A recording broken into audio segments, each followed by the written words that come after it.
Hello furniture painting people. In this week's video I'm going to show step by step how I prep and paint a piece of furniture. I am challenging myself to get it done in only 2 days. It's actually a great quality Thomasville dresser, so I still think it has plenty of life left in the future. Let's get into this video and give this dark dresser with a failing finish a fresh start with some paint.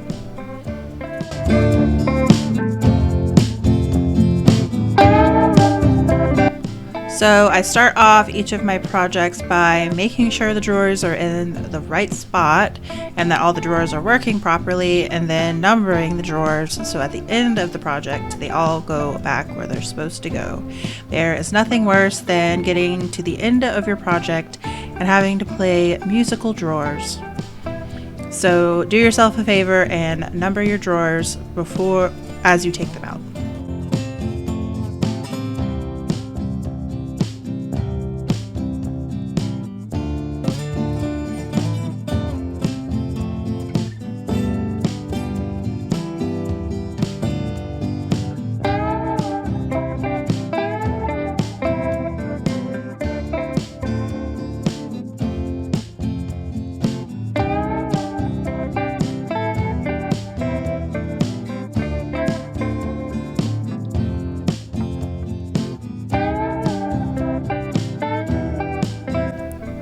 So before I continue, I am going to make a quick repair on this drawer slide.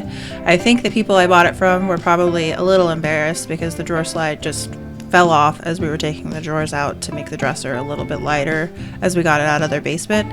But I told them it was fine and I would be able to fix it, and I had to take this little metal bracket thing off and then line it up, add a little bit of glue, and then screw the bracket back on, and it was a pretty easy fix. I wanted to make sure it was working and lined up before I continued and let that glue set. Alright, my next step is going to be getting all of the hardware off. I'm actually going to be replacing this hardware, but I'm still going to keep it all together in a box. I am a hardware hoarder. Who knows, maybe one day I will want to use this hardware on another piece. I think that they were just a little bit too small. If they were a little bigger, I might have just painted them gold because I want gold hardware for this project, but I thought they were too small, so we're going to replace them. Alright, after we get the hardware off, we're going to give this piece a scrub down with my favorite cleaner. My favorite cleaner is the Crud Cutter Pre-Paint Spray. I like to use it with a green scrubby and then wipe it back with a microfiber cloth. And we're going to do that on the whole piece.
I am sorry to bore you with so much cleaning footage, but cleaning really is the most important part, I think, to painting a piece of furniture.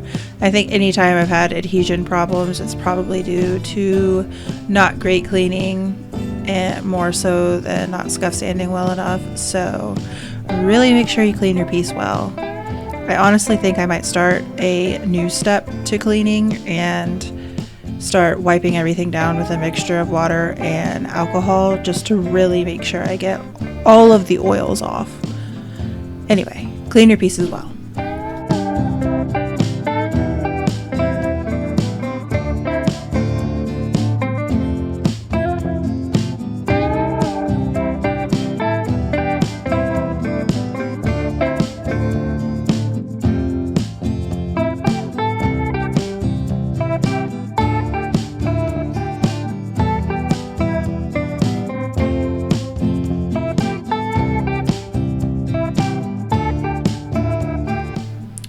Alright, now we're going to give the whole dresser a scuff sand just to help the paint adhere. The whole point of this step is to make basically little micro scratches for the paint to settle into so it can stick better to the piece and last longer. So we are going to go over the whole piece with my orbital sander and some 220 grit sandpaper just to roughen up the surface.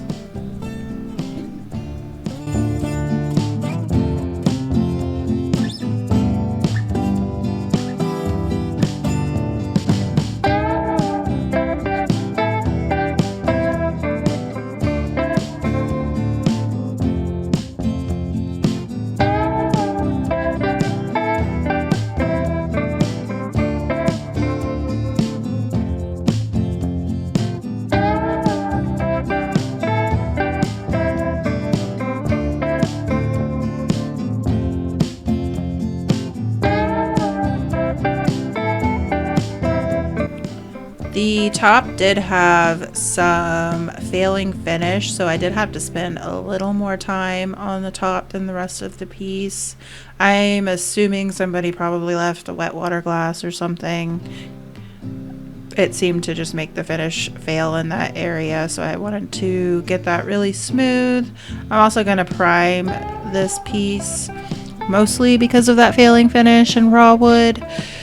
Also because I'm doing a light color and I don't want bleed through, but we will get to that later.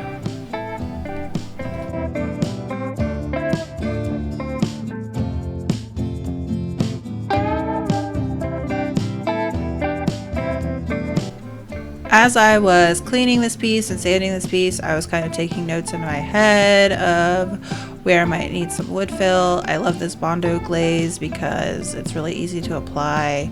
It dries really fast, it sands smooth, and it can really get into shallow scratches and shallow imperfections, whereas some wood fillers really struggle to get into smaller imperfections. They're bigger for the other kind of wood filler is better for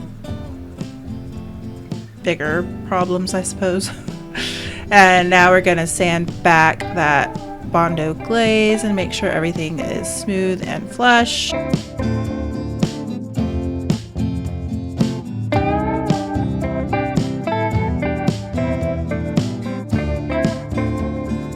We have seen my black kitty on my channel a couple of times, but Rosie has not made an appearance. This is Rosie, and she likes random chairs, so she's sitting in my backless desk chair that I use in my garage. I decided to quickly hand sand the sides of the drawers before I wipe back all of the dust with a microfiber cloth. As I'm wiping back the dust, I'm also checking for any possible scratches or anything that I might have missed. I am choosing to prime this piece with Ben Shellac primer. I am painting it a light color and I don't want to worry about any bleed through problems.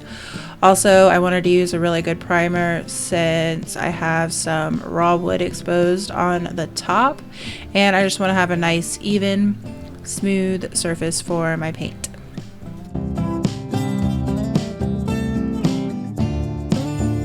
Shellac primer does not have a soap and water cleanup, so I am using an old roller that's been used several times and washed several times, and it'll just end up being thrown away in the end. I've also had shellac primer kind of like almost dissolve my foam rollers, so really I like to use an old roller that's on its last leg because it's gonna get tossed after I use shellac primer with it.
So here is the raw wood that I was talking about. I am going to go over this with a thick coat, and I'm actually going to do 2 coats right here because the first coat didn't really feel smooth. It needed a lot of help right here, and I am glad I chose to prime with shellac primer because I don't know if water-based primer would have done as good of a job making the top smooth.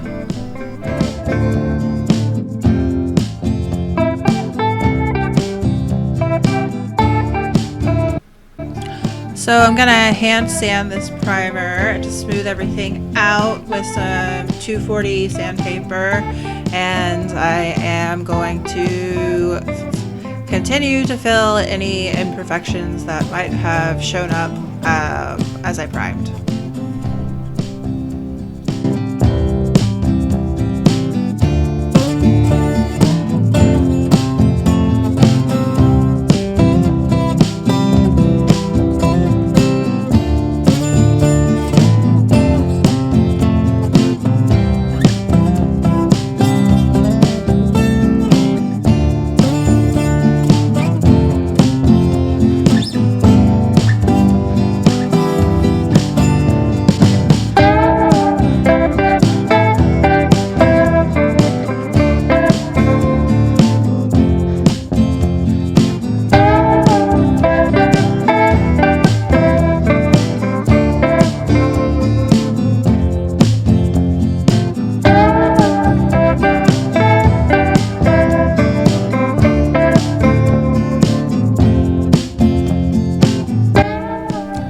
This top was really rough,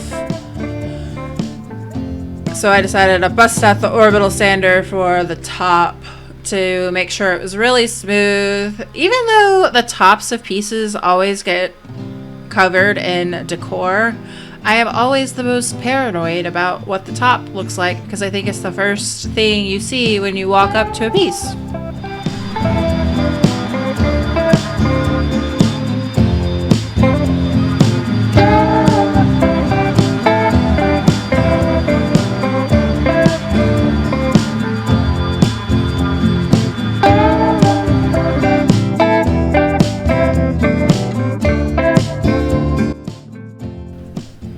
Now we get to wipe back more dust, and I'm going to spot prime with my can of shellac primer over some wood-filled places and sand back that primer again.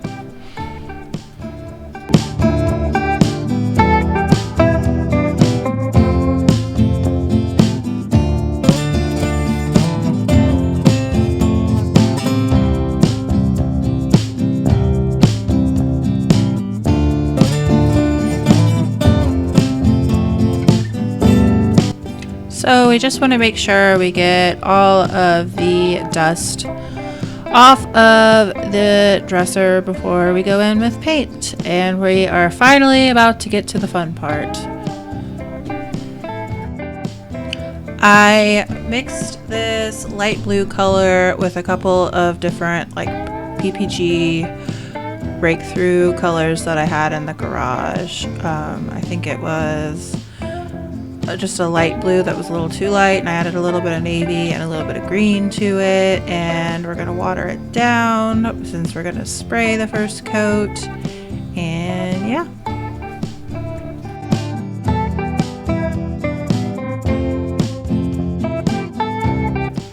I always try to strain my paint because there's nothing worse than trying to get a really smooth finish with your paint sprayer and then a glob of whatever comes through.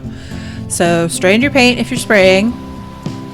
I am spraying with the Wagner Flexio 5000, and to get all of these detailed edges, these small edges, I'm using the tip at an angle so that the spray pattern is a circle. I just find that I have more control with that when I'm just trying to get like the small ledge. When I would use the fan spray, I would just get overspray everywhere, and I get more control with the circle when I'm trying to do these smaller areas before I go in to get the bigger areas.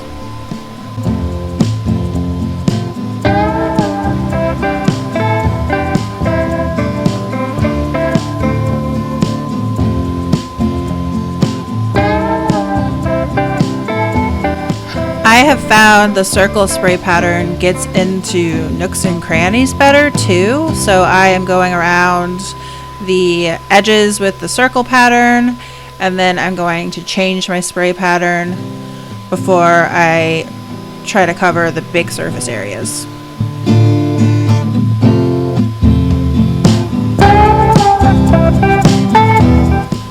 Alright, so here I am changing the spray pattern to the more fanned out spray for vertical surfaces, and I'm just going to cover the big areas now.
I like to save big boxes in the garage for painting my drawers on like this.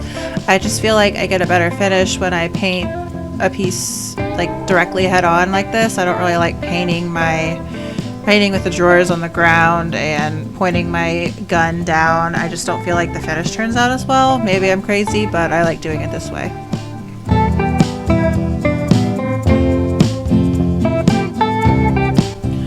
Again, I don't really like pointing my gun down while I'm painting, so I flipped the dresser on its back so I could get the first coat on the top of the dresser.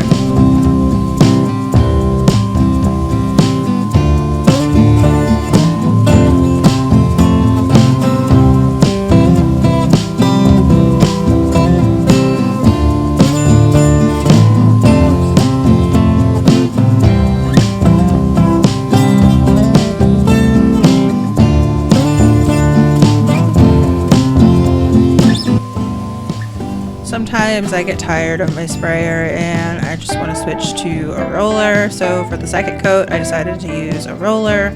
I am using some painter's tape to get all of the extra fibers and loose fibers from the roller.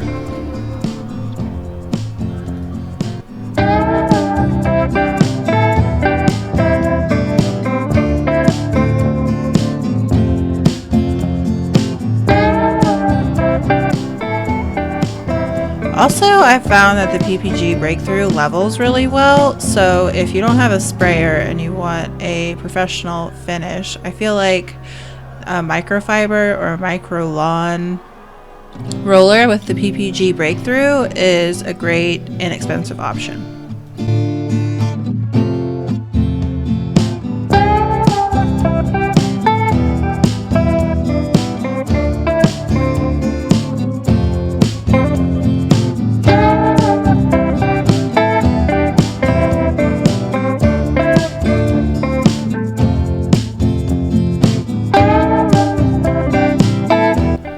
Alright, before my third and final coat, I'm going to give everything a quick sand with a old sanding sponge. I think it's a 220 sanding sponge, but it's old and worn, so it really doesn't have that much grit left.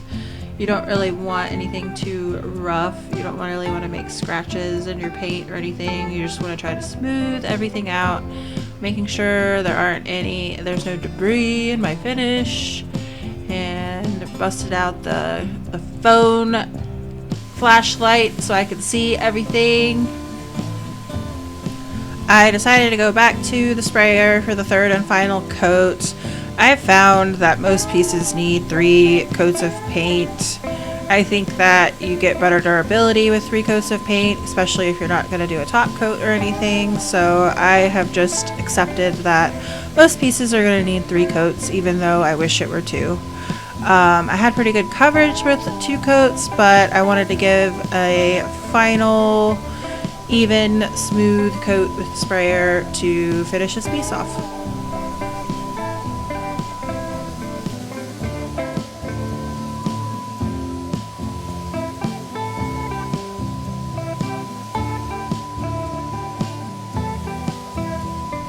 Also, I have found PPG Breakthrough to be pretty durable without a top coat. I have it on my front door and it seems to be doing well. I have painted many pieces with it and it's a very durable paint. It seems to have great adhesion. It's pretty scuff resistant once it's cured, and I like it, and you can get it at Home Depot, so maybe you want to try it. I was determined to get this piece done, and I didn't want to wait for the piece to dry so I could flip it on its back. So even though I don't like spraying with the gun pointed down like this, and I risked my life on the step ladder to do this, I was just ready for this to be over.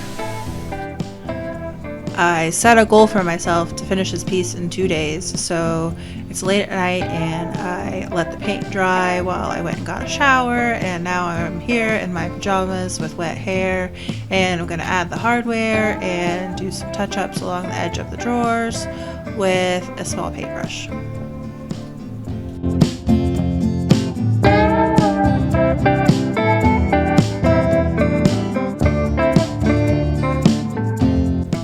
So I did have a couple of touch-ups to do the next day, but overall I completed my goal and I got it done in 2 days, and I forgot to take an after video before the piece sold, so here is a still picture, and I think it turned out good. Anyway, I hope that you learned something in this video, and if you liked it, maybe you could like this video, and if you want to see more from me, please subscribe. Thank you. Bye.